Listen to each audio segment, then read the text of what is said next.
tirar foto. Ei, pessoal, estamos de volta aqui, mais um programa do Combate Arenas pra TV. Estamos aqui com o ganhador da luta, né? Rodrigo. O que você achou? Como você finalizou seu adversário? Eu influenciei o psicológico dele. Você, o que você achou? Você esperou uma luta difícil? Você treinou? Como é que foi? Eu sabia que eu ia ganhar, mas não sabia que ia ser tão fácil. Uma palavrinha.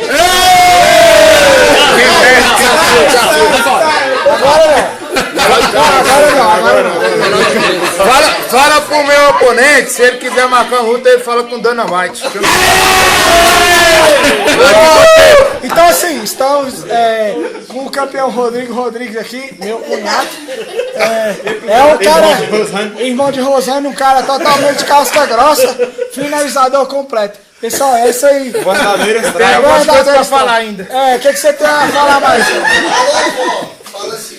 É o seguinte, a minha estratégia de luta, primeiro foi influenciar o psicológico dele que eu consegui. Segundo, eu encaixei a guilhotina e foi só minha perna esquerda. Se eu boto a direita, eu apagava ele. Sacou? Mais uma vez a gente tá vendo a superioridade desse atleta, que é um atleta muito casca grossa, na equipe Grace, Taguatinga, CNB. Malha lá na OGG. É o seguinte, o meu forte é kickboxing. Ele pensou que ia ganhar de mim no chão, mas ele esqueceu. Eu treinei 2 semanas com o Royce Grace.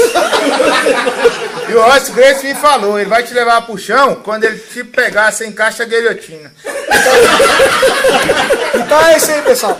Um cara verdadeiro casca grossa, finalizador completo, um verdadeiro strike. Muito obrigado.